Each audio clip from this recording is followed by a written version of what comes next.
What's up, baby? It's St. Patrick's Day week, and Finnegan's put the porta potties outside to like alleviate the bathroom lines. And I had to go. I was waiting for the bathroom, and I was like, I guess I'll use the porta potty. And then I heard someone doing drugs in the porta potty next to me, and for 1 second, I was like, "Oh, it's like I'm at a festival again." Right. It was the weirdest feeling. In reality, I was just in an alley, Right. in Dyer, Indiana. But in my mind, I was like, "Oh my gosh, I remember those. Remember, like, it's the only place in the world where someone wants to snort really deeply in a porta potty." What a world.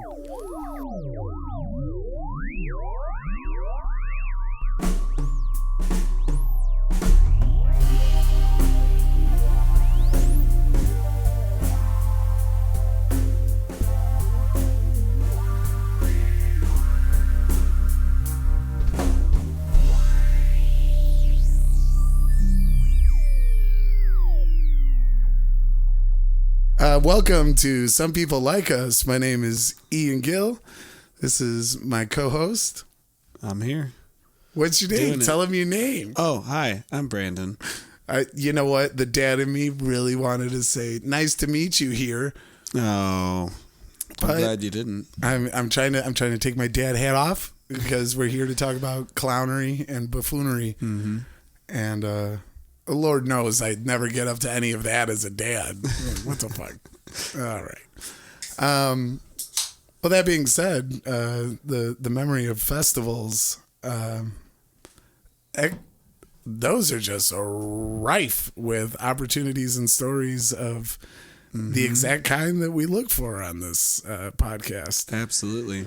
It's so interesting to see who people become at festivals. You definitely like let yourself out of the cage a little bit, and it's got like this very primal kind of take on it, right? And that's us. That like in my normal life, I'm not very reserved or something. Yeah. But then like you hear about someone that you wouldn't think would be that kind of person, like, oh, I went to this festival or something.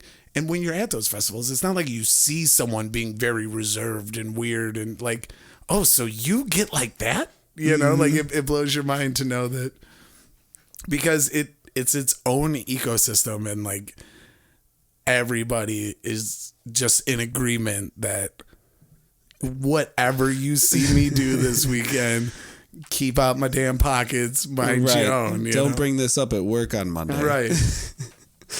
And personally, I should just, if I was okay with being a filthy wook, I legit would just spend my life traveling to different festivals, because I feel like that's where I should thrive exist in that environment, right? Like I love walking around late at night and goofing on people and like just saying weird shit that I know someone else is going to overhear, and they're going to be like, talk about it later. Hey, on. I heard this guy, and the things that are just normalized by being there is so absurd and hilarious to me. Like when like a festival porta potty that hasn't been cleaned out, and there's just like a pyramid of shit coming out of it. That means like 20 people saw that the toilet was completely full, and they were like, well, I'll just stand on the sides and shit on top of it and risk it hitting me or something like that. Not just one person made that decision. Multiple people were like, yep, this is how I live my life right now.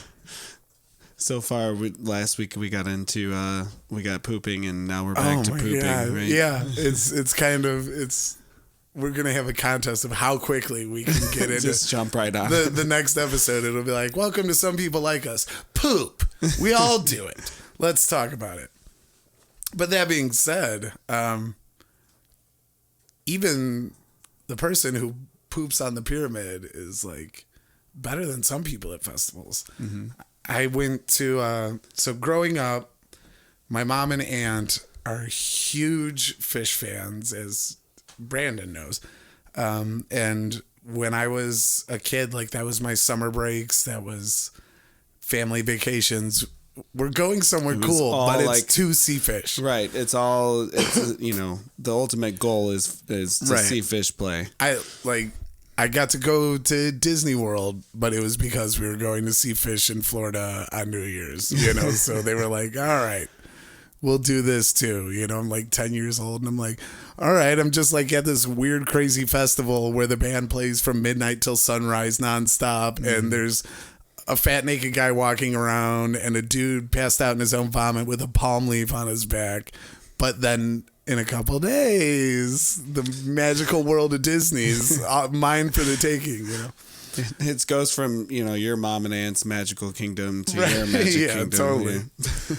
But so we went to the It Festival in Limestone, Maine, and middle of the day, like just a beautiful day, sun's out, like you shouldn't be too fucked up yet. And we're all standing and watching the show. And so it's like me, my mom's next to me, my aunt, my uncle, his friends. And this guy like walks up behind me and like totally shoulder checks me from behind, And how old were you at this time? I think this was like 2003, so I was like 14 or something.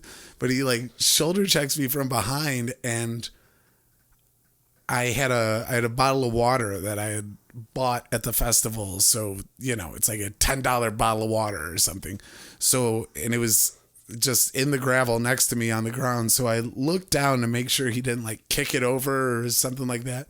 And as I looked down, a turd falls out of this dude's cargo shorts. No. And like lands like perfectly on top of my water bottle. And like, since he bumped into me, I bumped into everyone else in my group. So they like, we all look and see this happen.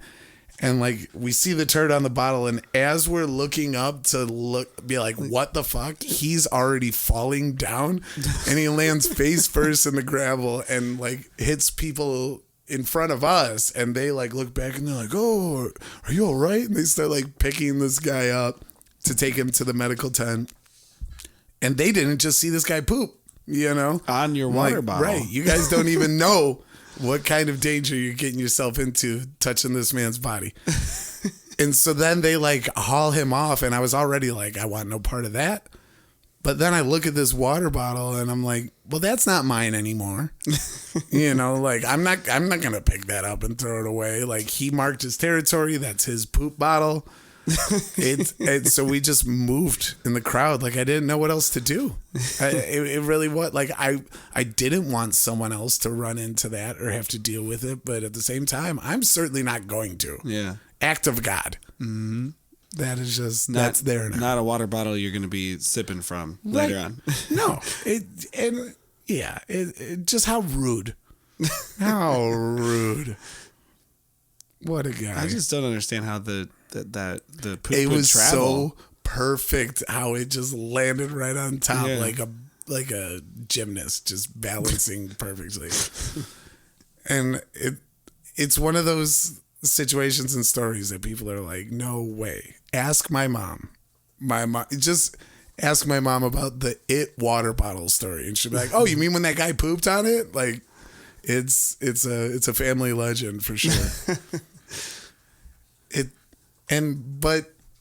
So maybe that is why I do thrive in festival, like that. I was like raised in it, set up. Like, See, like, I can handle it a little bit. Like, give me 4 or 5 days, and then I'm like ready to go fucking home and have some sort of structure. No, so you're right. That my biggest problem. That's probably a lot of people. I don't like being dirty.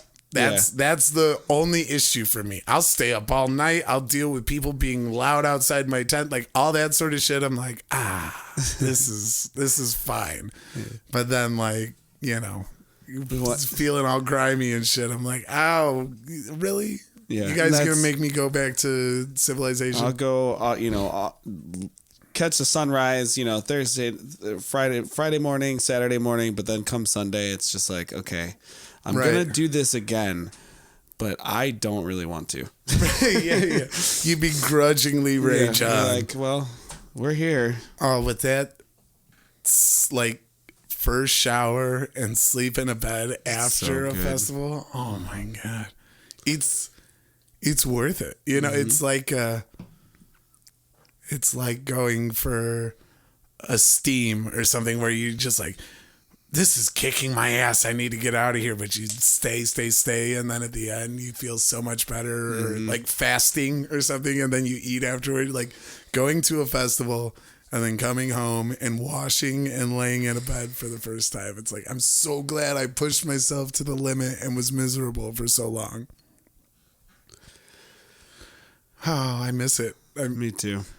Once again, Stockholm syndrome of like, other people would be like, why do you miss that? Right. Like, Why do you miss being miserable? It hurts so good. Sunday? I don't know what the hell it is, but something about it really speaks to me. Mm-hmm. Well, that being said, this actually pertains to our anonymous storyteller of the week, a good friend of mine who will remain nameless until we give him an anonymous moniker. Has quite the tale to tell, and he began telling me, and I stopped him, and I said, I don't want to hear the rest of the story. You're going to have to call into the podcast to tell it. And so we'll take this moment now to go to our storyteller, and let's see what he has to say.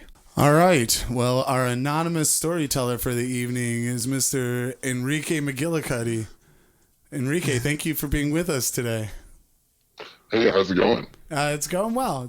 Everything we figured out how to get you on the line from your undisclosed location, and it seems like this is going to work out. Now, I just want to be sure that my identity and my voice is completely covered, so nothing is revealed the whole time. We got you covered. Journalistic integrity, buddy. We're not going to let it get out. This is the biggest lie I've ever heard. I know. I said that I had any sort of integrity. That is just, no. Come on. We've all seen what I do. All right, buddy. So, have you prefaced this story at all? I have not. So our anonymous storytellers, this is an opportunity for people to tell a story of a time that you were just an animal, like a story that you can't tell at work, or you can't tell, your mom or something, but it's a great story and it needs to be heard. Absolutely. Well, the story that I have in mind, it is one that I can't exactly tell at work a whole lot because it involves some, illegal substances that are not exactly, stuff that's frowned upon in the workplace a whole bunch. Yeah. The kind of stuff they actually test you for, and you can't get the job if they know you do it. So yeah, or if they knew your whereabouts of doing said substances, they probably shouldn't employ you in the first place. Right. But for the most part, I feel like I was more or less safe. But I guess in this story, because I was not really acting out, it was more or less the third party that kind of mess. That was the shocking reveal of it. Okay. I'm intrigued. You got me. Has anybody ever met a celebrity that you really didn't really imagine meeting, or after it all happened?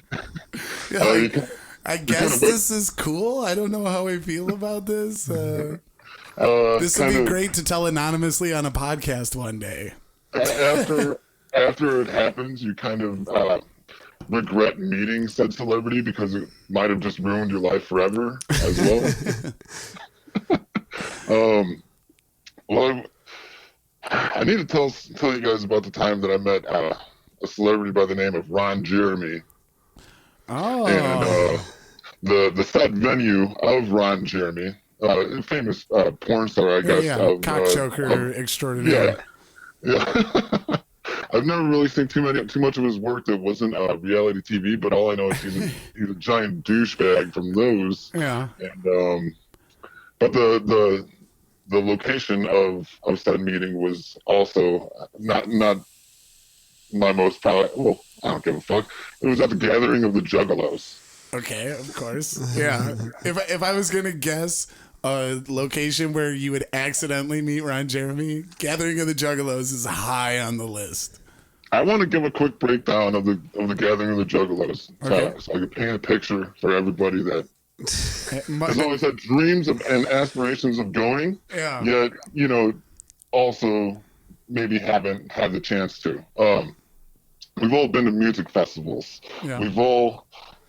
I've heard stories of the same thing. We all have the same experiences from these music festivals, yet a lot of times it's not us all walking together. It's all individual groups walking around and doing their own thing. Yeah.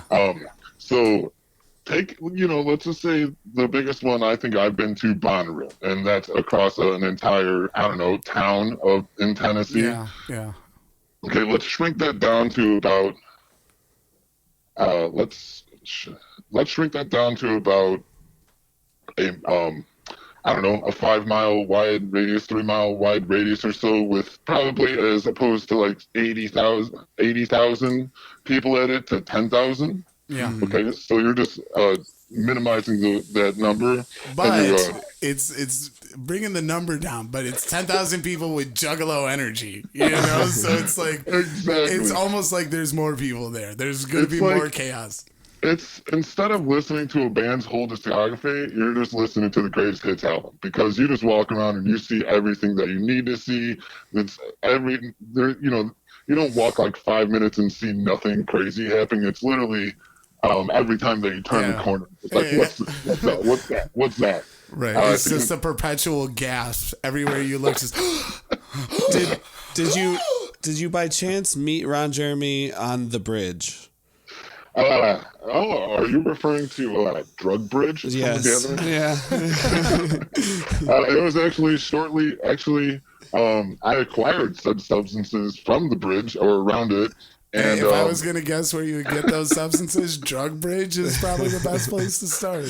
You can get anything on Drug Bridge, though, man. It's not just drugs, man. It's everything. It's an open marketplace of wonders. The term drugs is used loosely, but bridge is definitely it's a literal bridge. It is a bridge. But it was on a place called Drug Bridge at the gathering of the Juggalos. And so basically, one of those festival nights, we're walking around, at past 4 a.m., so you can use your imagination which substances were already in place to keep people wandering, still at 5 a.m. Sun is probably about to start coming up.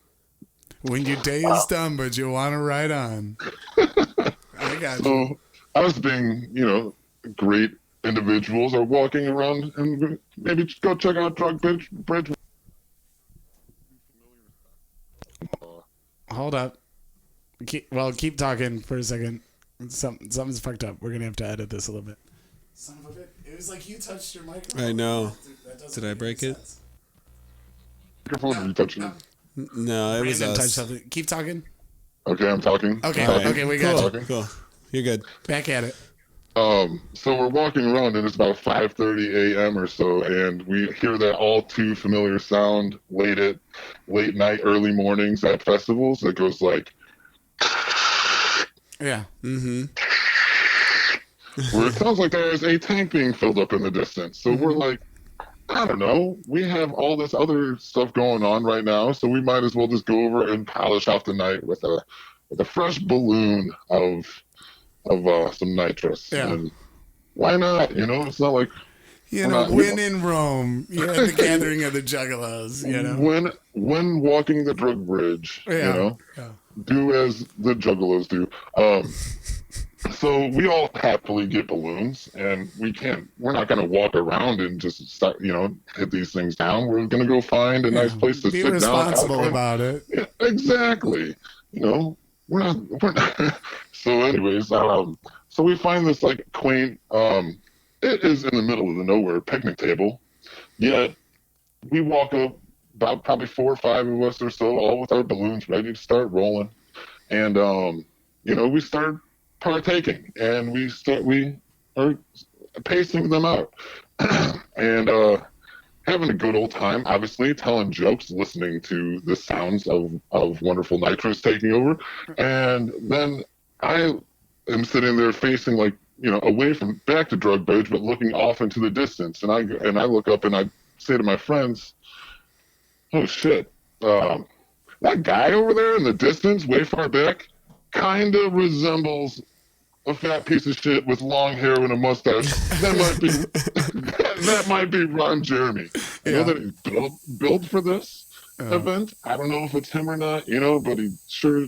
But I mean, it's also the gathering of the Juggalos. So I mean, anything could be. Right. How many dudes there looked like Ron Jeremy? They were his body doubles, so he doesn't get like mobbed by the crowd. He's got like a couple dumpy dudes that walk around that look like him. The gathering is awesome, by the way. I think that everyone here probably missed out on the prime years of the gathering. But man, if they ever have another one and the bill looks right, everyone here needs to go. I will just tell you that. Anyways. If the bill looks right. Man, sick lineup. It's fucking ICP, Twisted, and Ron Jeremy. Tech 9. Nailed it. Yep. Hey, I've seen, I don't know if this fits in the story or not. I've seen Parliament and the Funkadelics there. All right. I've seen Redman, Method Man. I've seen Ice Cube. I've seen Tom Green do comedy there. I've seen Guar. I've seen. Now you're selling me on the fucking gathering. This is dangerous territory, man. Did you see Tila Tequila? Oh, that was actually the same year, but this was the next night. I think. Or in memory, it might have been the same night, and we were just trying to swallow that all down and figure out what the hell just happened with Tila Tequila. What's the nitrous? So anyways, this figure starts walking up as we're all partaking in some nitrous. Is he making like a beeline straight towards you guys? And this figure is making a beeline straight towards us at this picnic table. And we have probably 3 dudes, 2 chicks at the table, and I'm just like, oh shit. I'm pretty sure that is Ron Jeremy, as he's probably 150 feet, 100, he's getting close. Everybody act cool, everybody act normal, let's handle this the best that we can. As he walks up. Nobody embarrass me in front of Ron Jeremy, okay? Don't talk about my dick size. No one mentioned this. So he gets up, and man, this dude, I don't know how many of these gatherings that he has worked before, but he seemed right at home. He walks straight up to our table, he knows we've been buddies for years. Anything that we have is all his, he just he's fucking Ron Jeremy. Just as much as you guys were drawn to the sound of the nitrous tank, Ron Jeremy was drawn to the sight of people with balloons already. He's like, they're just gonna fucking give me one, dude. I'm Ron Jeremy at the gathering of the Juggalos. He comes up with some of the most ignorant shit that I've heard in a long time. I don't know. Man, it was great. He comes up, he's talking about all the people, he's talking about all the girls, because believe it or not, there are a ton of really good chicks, half-naked chicks, yeah. So he's having the time of his life. Yet I believe that for this gathering, he was his duty or his responsibility at the gathering of the Juggalos was to be the judge of the wet T-shirt contest for the Miss Juggalette competition. Of course. Of course. But he comes up with his bit and he starts rambling off. It's like, I don't even understand why I'm here. I'm Ron Jeremy. I'm supposed to be judging these white T-shirts when the girls get up on stage. Yet by the time that they all get up on stage, they're already all naked. I don't know what they do. I'm Ron Jeremy. And I'm just like, what's up? Am I supposed to feel bad for you right now, Ron Jeremy? All these naked chicks are coming up to me, and I don't even know. It's I don't. And also that outside of his legacy as a porn star, for all intents and purposes, you're a man that naked women should never be walking up to. You can't just be grateful for the moment that you're in, bud. You're one piece of shit aside, which absolute piece of shit, but you're just not the specimen of human perfection or anything, just be grateful. Judge a set of wet titties to be the best and move on with your life. Don't complain to me about it while I'm trying to do my nitrous at 5 a.m. the last group of humans probably left on the planet that Ron Jeremy can approach willingly without the cops being called immediately, he's complaining about. Right, dude. This is the only place you're wanted, bud. What are you doing right now? You knock these guys off the list, you got nothing left. So I can't remember. This is, I don't know how many years ago. I feel we probably chuckled, nervous laugh, laughed at him, whatever. But I feel like the way that I remember the story is me just deadpanning on nitrous and stuff, looking at Ron Jeremy, worried about the safety of the females that are sitting next to me at this table, and I'm just like, dude, get the fuck out of here, Ron Jeremy. Do you realize how hard you had to try to make me feel unsafe at the gathering of the Juggalos? If I haven't already, you went above and beyond. So he continues on with his bit about all these ladies at the gathering and all this stuff, and he's asking us if we have Coke or if we have anything else that we can give him or anything like that. And, I think that it just more or less just turned into all of us just being like, yeah, no, dude, see you fucking later. And then he just bottles up. And yeah, you don't have someone that could be going out and doing that for you or something, you gotta hit the streets. Jeremy doesn't have assistant money anymore. Right, yeah.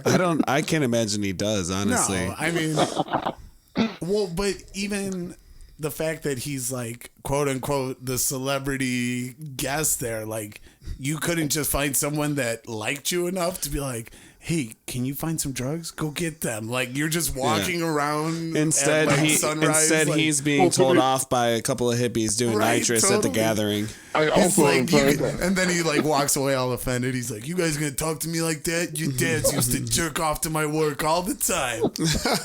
Do you have any idea who I am? You know how your dad got the inspiration to make you and just goes on some other fucking crap.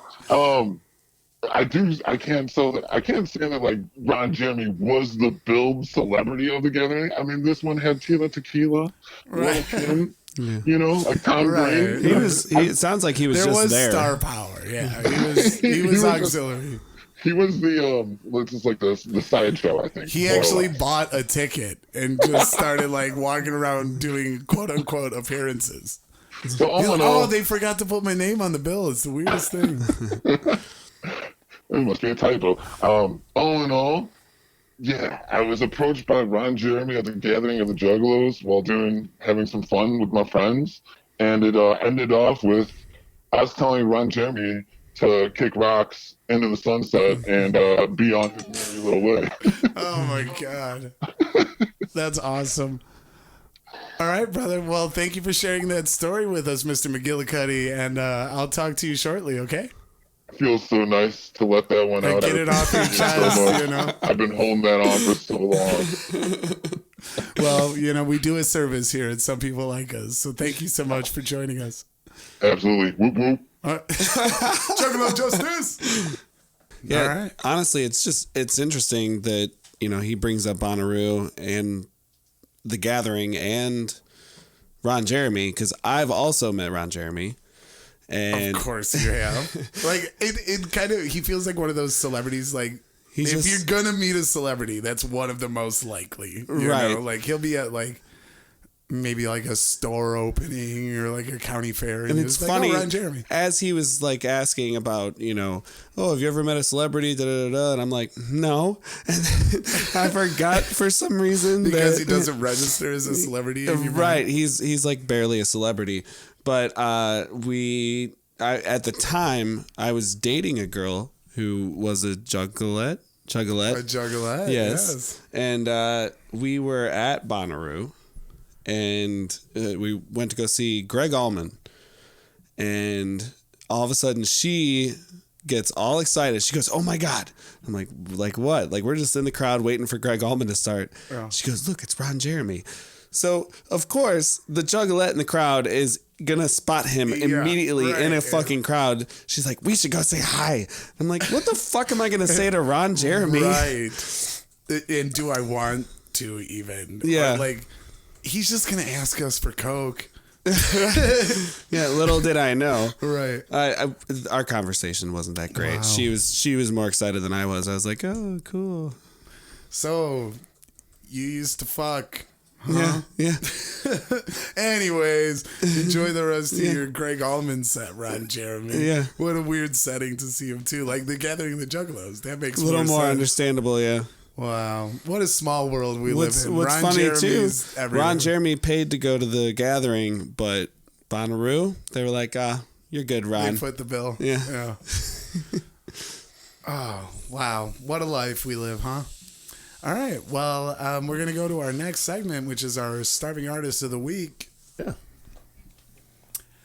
All right. Our Starving Artist Spotlight of the Week is Mr. James Gedda. James, thank you for being on the show. I appreciate it. I Jimmy didn't know I G, was supposed to baby. be starving. I'm very seldom starving. I'm always starving.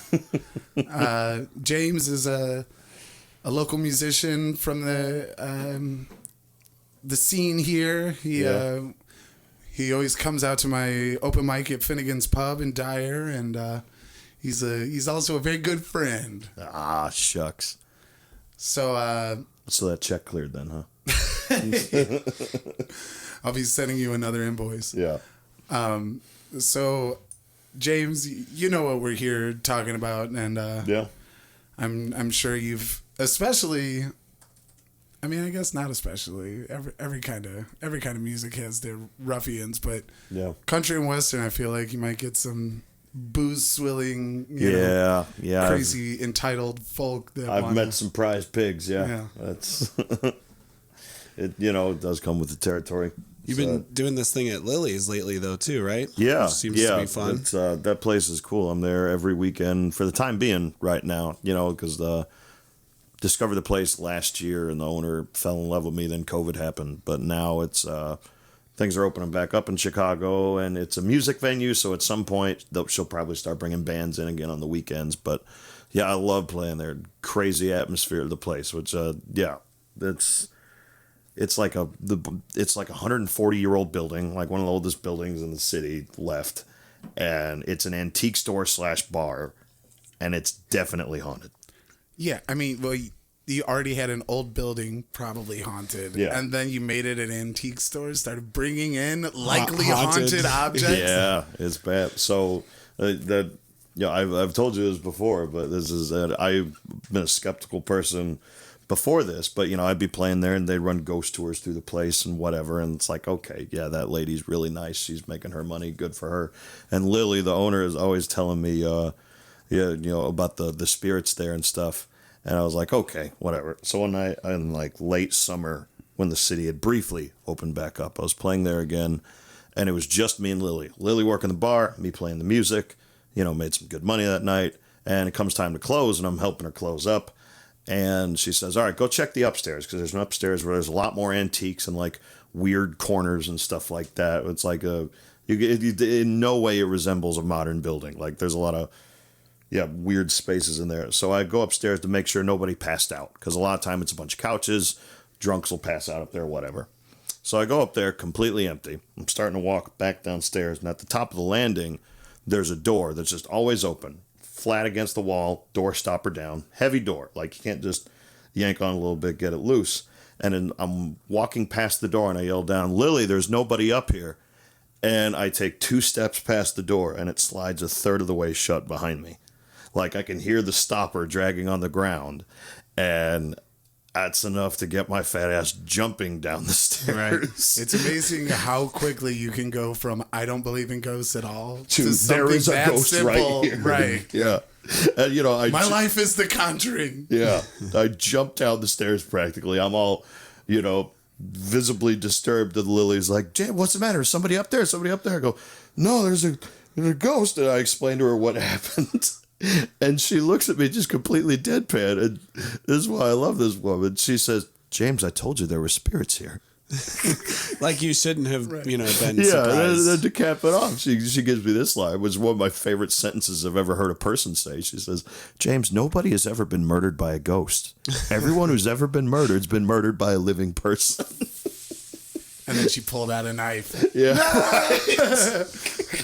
Oh, but yeah, that's That put some hair on my chest there. Yeah. That one. That's As soon as you said ghost tour, that reminded me of when we played at the courthouse in Crown Point for one of Fresh Hop's holiday shows. We dressed as Devo, so we had these like plastic yellow jumpsuits that we had, and before we went on, I was like, I can't wear clothes underneath this. Like, I'm just gonna sweat and die. So we're in, like, they gave us this like back room as like a dressing room, but it was just like, it was kind of like a kitchen or something. Yeah. But I'm like getting changed, and I'm down to just my boxers, and I look up and there's like full length windows in this room. Yeah, there are. And as I look up, it was on Halloween, so there was a ghost tour outside on the square in Crown Point, and they're all just looking at me in my underwear. And I was like, "Hi, everybody, come on in." Is that the ghost of John Dilger, the soap gun? With as white as you are, too. I know, my pale, flabby body. They were like, "Is that a ghost or a butterball turkey?" Yeah, that's you funny. know, and that's the kind of bullshit you got to put up with as a local musician. You know, Yeah. like, Ghosts. Ghosts primarily. you lot think of Beyonce's fucking dealing with ghosts? I don't think so. Beyonce has someone she pays 6 figures a year just to make sure there's no ghosts where she is. Paranormal It's like- investigator. Yeah, Oh, that's my ghost guy. right. I got a ghost guy. Yeah. So, how do you deal with like riffraff and hecklers? Because Sometimes everybody's well, got sometimes their poorly. own technique. I can't help it. I straight up just fuck with them from the Yeah. stage because I have a microphone and you don't. Yeah. So like, yes, let's start this right The old now. wedding singer logic, right? I have a microphone and you don't, so you're gonna listen to every goddamn word I Right. say. Well, and like, you know me already, even if I was just having a conversation with that person, you're you know, unflappable, and you're very good at flapping others. Yeah, right, it's not a skill to, set not of to yours. like pat myself on the back or anything, but like, I'm a witty person, so I'm probably gonna embarrass you if you get into this moment with me. Yeah. And then when you do it when I'm on stage with a light on me and you're like in the dark corner with you know, your embarrassing shirt on or something, like, why would you think now's the moment to try and flex on this guy? Right. I realized that particular strength of yours one time on a Sunday open mic, early days of you hosting it. And I did a set, and Sunday's usually when I do my most boring stuff that I want to sing. Right? It's like, I'm not trying to impress anybody. I'm not trying to play anything anybody else can keep up with. This is where I do my 4.5 minute folk songs with no chorus, right? And, you know, it was just, people weren't responding to it because whatever, it's Finnegan's. It's not for them anyway. It's for me. But you get up there and you just, you know, like, all right, everybody just do me a favor. Raise your paw, raise your other paw. Not just bring your hands together like you're a fucking person that just heard seminar some on art. how to clap. And it was one of those moments, though. This is the weird thing about how my brain works. Yeah. I was like, we all got a right hand, we all got a left hand, slap them together. But as I was saying it in my mind, I was like, man, how bad would it suck if there was someone in here that only had one hand? Yeah. Right now? You know, like, Yeah. you know, it's not really my fault or something if there was, but I did have that like moment It's like, of what like, are the chances? like shock, yeah. Yeah. But you know what? It makes for a Just good hear story for this a hook podcast. clanging on the bar or something. Like, oh, I was going to say, I That's a feel good like way to somebody clap, in that though, situation, if you got a hook. right. like, I feel like they probably feel the need to express when they're enjoying something more than the average Right. person. You can know, you can use your one hand to slap your leg or something. Or if I had a hook, I would just start toasts everywhere I went. Yeah. Like, excuse me, ding ding ding ding ding on my glass with it. Just take the opportunity all the time. Yeah, I used to work with a guy in retail who, older fella, probably like late 50s, early 60s, had no hands. I was working retail, stocking meat, and this guy worked circles around me, including like peeling stickers off of things and putting them on things and all that, and like wrapping up the hose to clean the back room and all that. And the messed up thing was like he didn't have like hands. They didn't look like hands because they were more utilitarian than that. they literally looked like clamps from Futurama. Yeah. And like when he closed them, legit, if the room was quiet, it goes zzz, zzz. Yeah. So it's like if I was playing a show with that guy in there, I'd just hear the back of the room just really slowly. Oh man. But yeah, sometimes I deal with the riffraff by just ignoring them. I don't outright go on the offensive like you do. You're my hero in that regard. But sometimes I'll get a little punchy. Like one time I was playing at Finn's on a Saturday night, and I think it was me and Jack, and someone kept requesting like modern country stuff that Right, you've heard everything else I've played up to this successful moment. music, and I understand why people might like it, but it's not my thing at all. And so he just kept requesting. I think eventually he's like, "Hey, bro, you know any Florida Georgia?" I'm like, "No, I play good music." Like, yeah. Yeah, and some,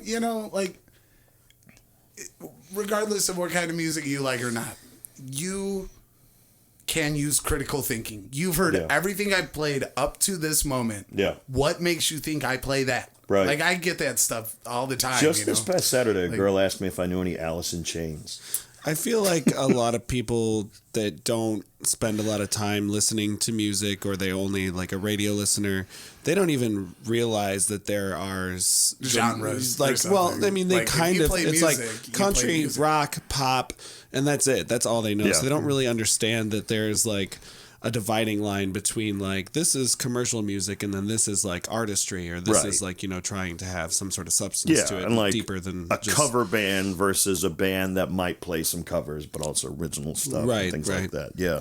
I had this, there's like this older couple that I've gotten to know in the last couple of weeks, and they totally had my respect, and they seemed to be into good music. And then after a couple of weeks, the woman, like in the middle of a set, even if it's something I want to play, like maybe if it's like one of you guys, like one of my close friends, and you yell something out during a set, I'll be like, all right. But for the most part, I don't want someone like just random person be like, play this. But this lady, like I said, it seemed like they had excellent music taste, and they're listening to you after dealt all. with them, right.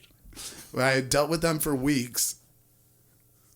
And then out of nowhere during my set, she's like, play some Creed. And I was like, I don't play any Creed. And then she legitimately got pissed off. Like, she like gave me a shitty look, like asking for it already, kind of what the fuck. But then when I was like, I don't play it, you should have been like, okay. But she was like, ugh. You don't like, play Creed? mad, right. Like, Yeah.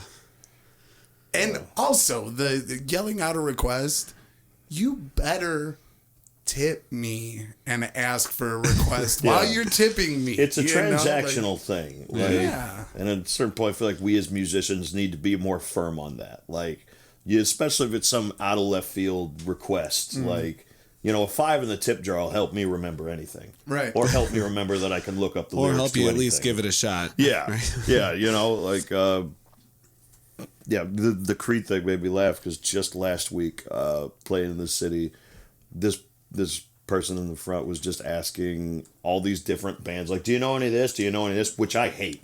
When they're like searching for something to see if you know, but it's like, I'm stuck there. They're with like a table full of people. I don't want to go on the offensive, Yeah. And, she's just listing down these bands. She says Creed. And, I was like 3 Jamesons deep at that point. I just like didn't even strum my guitar. I just broke into like the worst Creed impression. With arms wide open, just. Honestly, I'm gonna that make fun wasn't of you that by bad. giving you what you want. Yeah. I got to be careful, or I got a Scott staph infection. My this buddy of mine, Derek, I was maybe like 19 or something, and he called me up and he's like, hey man, what are you doing? I'm like, nothing. He's like, I'm coming to pick you up and we're going to the bar. And I was like, I'm not old enough. And it was like date time.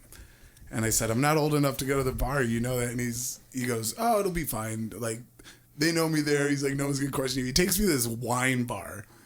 And it's like, it was a cool place. Teenagers love this place wine. called Naughty Grapes in Crown Point. I remember that place. And it was like a house, but it was like a really cool place. but they had a piano bar. So we're sitting at the piano bar, and there's this dude playing, and he was just like super clean cut weird dude, and he was like playing like Coldplay and shit, like in a jazz wine bar, you know. But that's what you play. Yeah. And I accepted what was happening. Well, my buddy Derek, and this is very much why I am the way I like the clapping thing. Like, I'm gonna fuck with you, but like in a way that you're the asshole if you don't take it well. Yeah. I'm calling you out on clapping, but I'm making it a joke, to like get you to do it. It should be funny to them, they should be able to find the humor in it. Yeah. But so my buddy Derek, the guy plays a song, and afterward he's like, man, that was great. And then he pulls out $1 and like he's putting it in the tip jar, and he's like, do you know any Steely Dan? And the guy's like, oh no, I'm sorry, I don't. And he's like, oh, it's okay, whatever. Plays his next song, and after that my buddy Derek's like, man, again, really good, but come on, play some Steely Dan. He puts another $1 in the tip jar, and the guy's like, I seriously don't know any Steely Dan. Every song this guy played, my buddy continued to do that, and like by the 5th time he's like, I don't know any Steely Dan, like upset. But then by like the 7th or 8th time, he like all of a sudden it clicks that he's tipping $1 every time, so like he can't really be an asshole to him, like this guy's just giving me money, so then he's like, oh, I'll have to put it on the list or whatever. But like it was just funny to watch the change in him, like to sincerely being like, oh, I don't know any, to being like pissed off, like clearly I told you I don't know any, to being like, oh, you've given me like $23 now, I should be nice to you. That reminds me of a story I heard from Steve Earle, institution of outlaw country music and all that. He tells a story about when he was cutting his teeth in Austin. He was playing a show or a little set, and Townes Van Zandt, like his hero, shows up and sits right up front, puts his boots on the front of the stage, like from where he's sitting, and between every song he says, play the Wabash Cannonball, and he says, I don't know it. And you get every song, play the Wabash. What kind of folk singer doesn't know the Wabash Cannonball?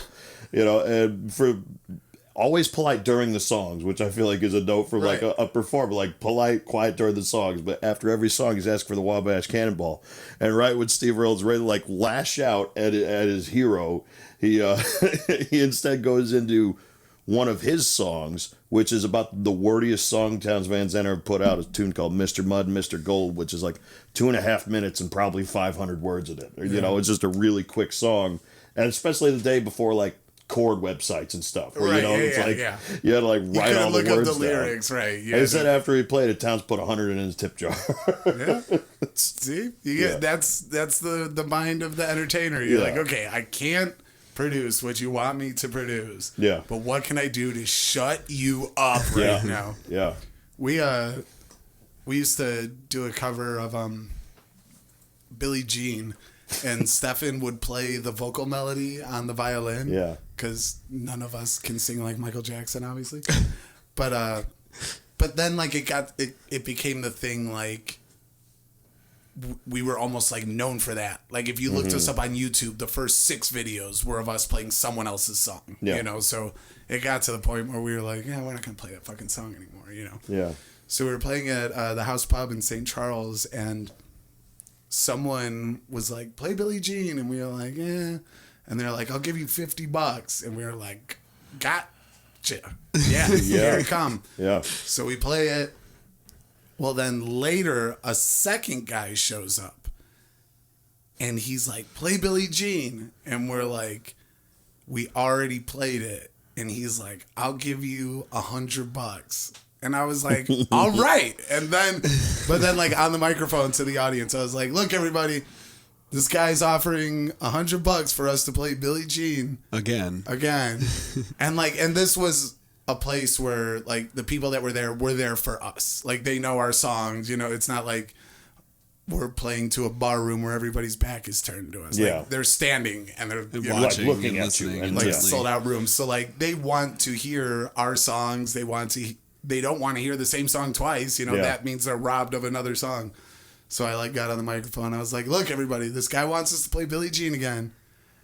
He's offering us $100. If anybody's got $150 for us to not play it again, we won't. Yeah. And they didn't, so we played it again. But then we like played a totally weird, different version. You know, we were like, well, we're not gonna do it the way we did it earlier, so we did like a weird like reggae version of it. Like it wasn't what he wanted or paid for, but we were like, you get what you get. You don't throw a fit. I was just telling you about how the other night, I wish I'd had the foresight to do something like that, but I ended up playing Wagon Wheel twice in a night.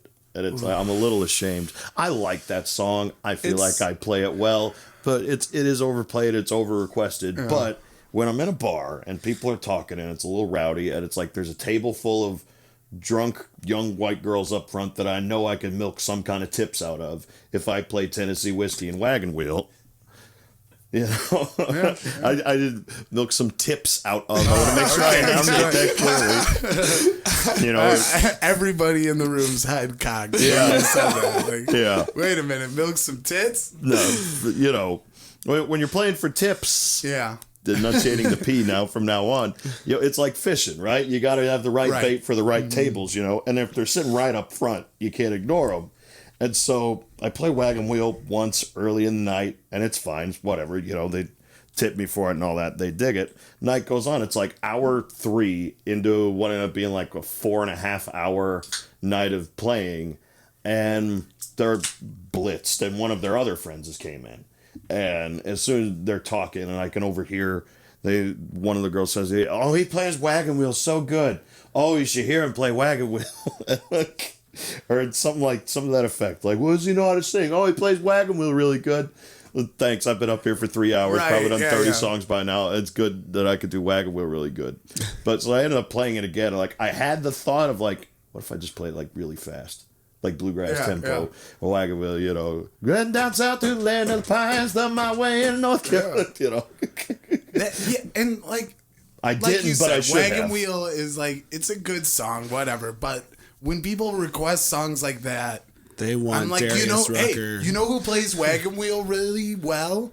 Your radio on your way home. For sure, it's gonna get played. You know, like songs like that like Tennessee Whiskey is the worst because like, no one can sing Tennessee Whiskey quite like Chris Stapleton did. A lot of people try. So it's like, at that point, you're asking for a worse version. Wagon Wheel, at least most people can do some justice to. I've definitely come to the conclusion that Tennessee Whiskey is like America's theme song because you pretty much can't go anywhere without hearing. But that's what I'm saying. Why would you request someone to play it at a show when you know you're gonna hear it in the grocery store anyways or something? You know, like songs that it's not like that song doesn't get played. You know, like, oh man, you know what song I really love and I haven't heard in a while, and request that. You know, like I was saying, I love Pink Floyd, but I'm not trying to play fucking Comfortably Numb. You know, like I go turn on the drive and you will hear it. Almost guaranteed it will be on right now. Yeah, you know, that's like when I was in Key West. We were at some bar and this guy was just playing music, obviously getting paid or whatever. And he was like, "Oh, does anybody got any requests?" And everybody's like, requesting bullshit. And I turned around, I was like, "Paul Simon," and he got so excited. Yeah, because that's not something he gets, and I'm sure he loves playing it. Right, and people need to be more like that. They would just. And then if you request Paul Simon and he plays the Paul Simon song of his choice, and like you're not like, no, play Call Me Al, that you let them make the their own choice. Like that's the way. Requesting an artist is better than requesting a specific song for sure. Yeah, but also there's something to be said about those like more niche requests that like feel a little more. All right, I think this guy's got this. Like the other night when I was playing, a guy comes up and. He says, "Hey man, I don't know if you even heard of this guy, but you know any Jason Isbell?" And I was like, I perked up. I was like, "Do I? Oh man, next 15 minutes are for that guy right there." Yeah. Like that's that's the best is when someone just nails it. Yeah, more people would be like, is like think about what they want to play as opposed to like what you just want to hear. Yeah, or what's more universally wanting to be heard. Yeah. Well, and like another part of it as the performer that frustrates me is that you've been enjoying what I've been doing already all night long. Enough So to say, why are like, you oh. lining us both up for this disappointment and confrontation right now? Yeah. You know, it's not like you've not been liking what I've been playing, so now you're just going to ask for something that I don't play and I don't want to be put on the spot about, so I'm upset. And then you get a no, so you're upset. Like, you just created this tension between us when you could have... It's like if you were watching, like, you were in the park and somebody was painting... like a landscape, and you were like, paint a dog. Right. That's not what, like, why would you think Where's that's the what I'm happy doing little trees right now, at? you know? Have you ever tried, like, pastels? Hey, do you paint like, Thomas I'm painting Kincaid? with paint right now. Why would you ask me to do that, you know? It's the only thing in the world. Do a caricature of If me. you, like, going to an Italian restaurant and being like, make me a burrito. Like, why would you expect that here? Yeah. Why? And why do you feel entitled to ask for it? Yeah. You know? It is an interesting thing with music specifically. Yeah, like even in comedy, like a performer might get requested to do his signature bit on a night where he hasn't done it, but no one's going up to like somebody at the local improv and going like, "Hey, do Ron White's tater salad bit." You know that one? Like, or even like, "Hey, do something about ex-wives," like picking, you know, like the subject of what they're going to talk about. Like, just let me do what I do, man. Yeah, it's. But then, as artists and performers, like, we're very much like people pleasers. Like, I want you to like me, so then you know, like you're gonna make me lose sleep tonight. I'm gonna be like, why couldn't I play Creed for that drunk old broad? Oh my god! But also too, That like, lady I might feel have like been in my your wife. mind, you know, you'll get a request and it's not something that you know or you want to play, but in your mind you're like, okay, they want that. I'm gonna play something that I think they'll also like. Yeah. Right. Yeah. You know, I don't think. No, I definitely do that, but it's never good enough for them. No. You know, they're never like, "Oh, well, that's close. Thanks for trying." Because they're like, you know, they're "It's not looking not what for- I asked for, dipshit." They're not All looking right, for well. curated. They're looking for specifically what they. Right. Which Right. doesn't make sense. It's like to me. they think that I'm working for them at the moment. You know, Which like, you know, I mean, no, I'm working for the bar. that's true. I'm so far I've been successfully tricking you into staying in this bar, and now you've like pulled the curtain on the whole goddamn illusion in front of everybody, dude. Yeah. What are you doing? Sit Yeah. down. You're screwing me right now. I will say it is a different vibe lately. Where I've been playing, I'm playing 2 nights a week every week, and I'm working for tips.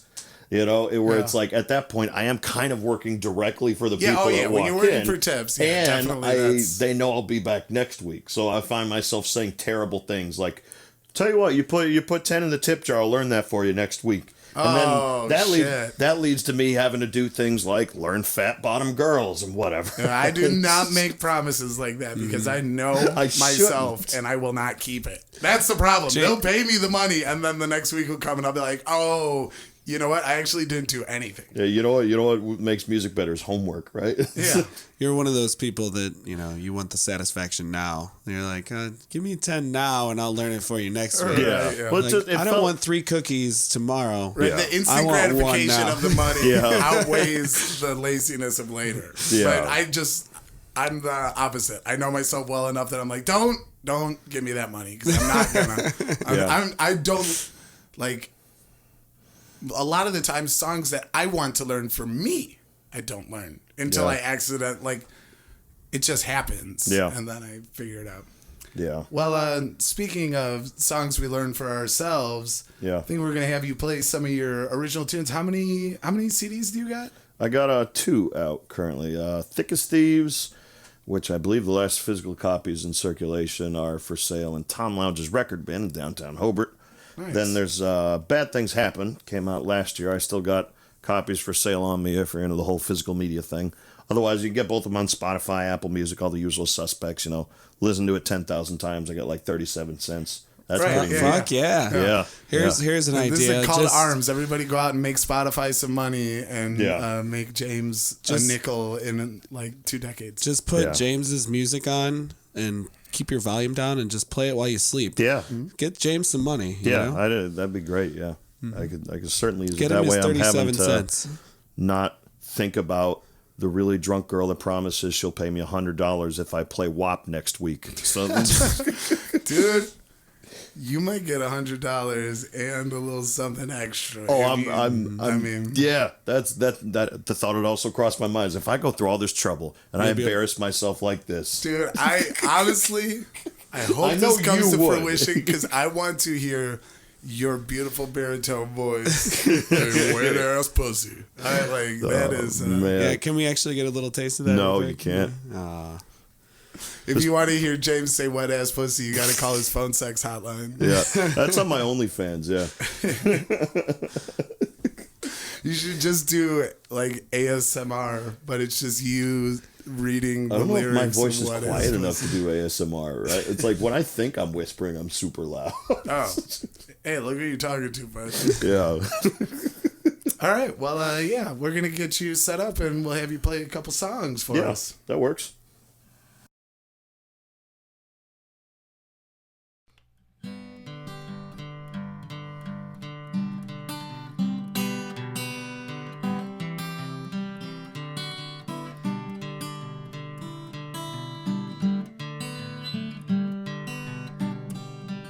I'll go days at a time where you don't cross my mind, but for fleeting, faded moments in the margins of the page. Then all of a sudden, I crumble into nothing but a pile on the floor just from thinking of your face. And today it hurts, lying back in bed remembering just how close we were. After giving all I have to you, I guess I finally got what I deserve. I might say I'm fine tomorrow, they might not be empty words, but today it hurts, today it hurts.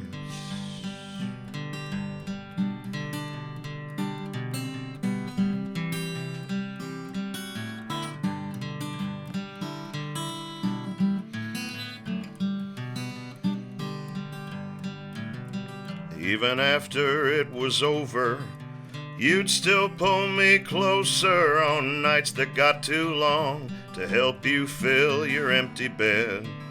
But you found someone better, or at least newer and fresher, who it don't scare you to need, upon whom you now lay your head.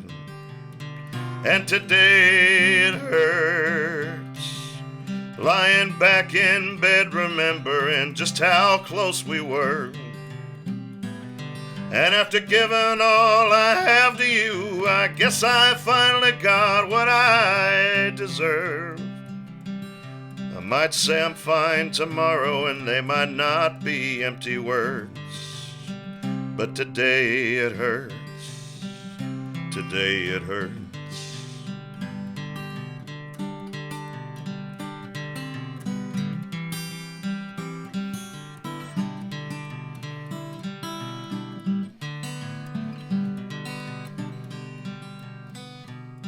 It would have been our anniversary, and I guess that's what hurts me, thinking about all that we never were and all we tried to be.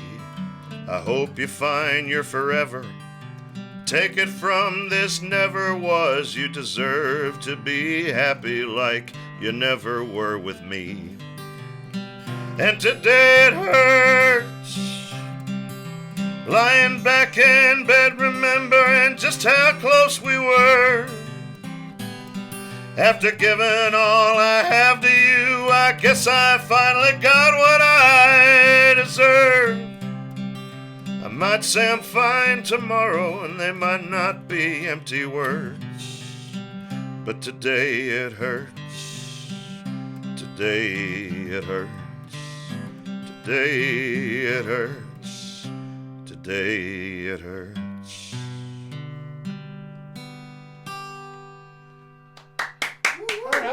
Thank you. We clap on this podcast. Yeah. After the upload. That works. Let's see. All right, I did a downer. I should do something less sad, I suppose.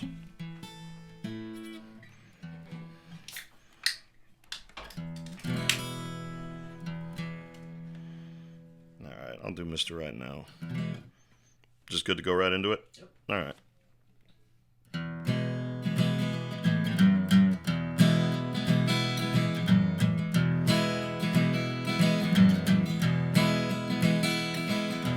Can't say I'll be the best of your whole life, but sugar, I'm the best you can get tonight in this dive, in this goddamn town. I know my way around a kiss and I look okay. My hair's been cooperating with me today, so what do you say? Let's turn this night around. I'm Mr. Right Here, I'm Mr. Right Now. Mister, let me get us 2 more beers, dear. We'll talk this whole thing out. I'm not Mr. Next Year, but I'll be Mr. Next Round. Sugar, you got Mr. Right Here, right now.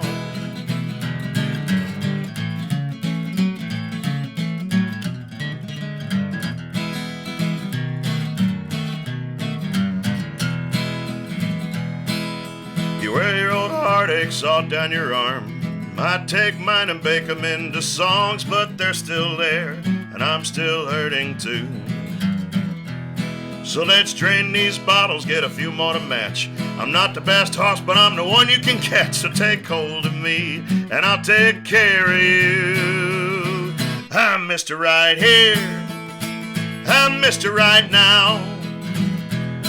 Mister, let me get us 2 more beers, dear. We'll talk this whole thing out. I'm not Mr. Next Year, but I'll be Mr. Next Round. Sugar, you got Mr. Right Here, right now, right now.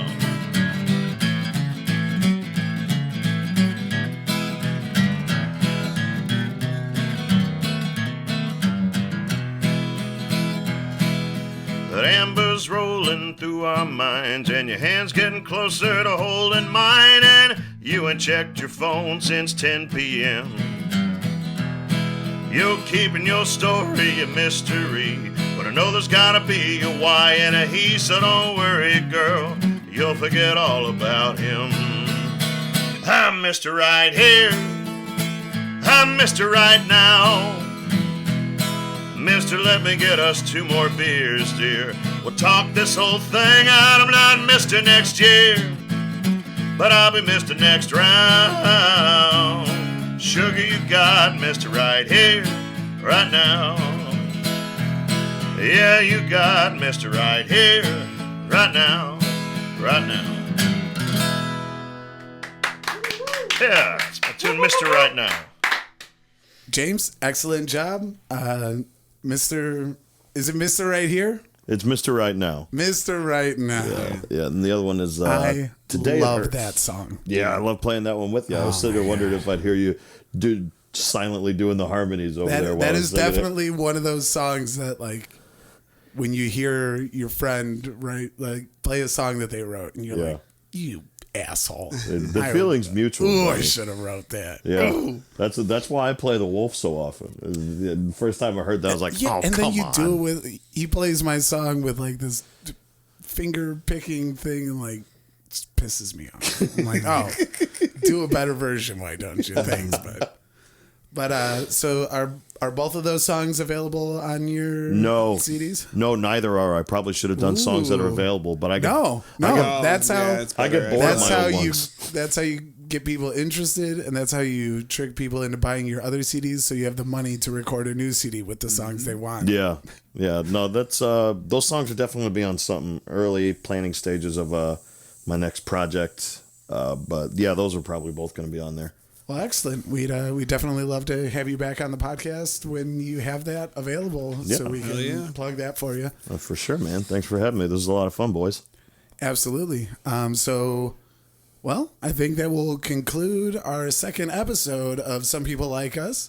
I would like to thank PBM and Fishhook Studios for taking care of us and putting this out for you, because Brandon and I are a couple bozos, and we don't know how to do that shit. We know how to talk and tell ridiculous stories, but when the technology gets involved, I don't know what the hell's going on. Yeah. So thank you guys very much, and appreciate it. We'll see you next time. Remember, some people like us, most people don't.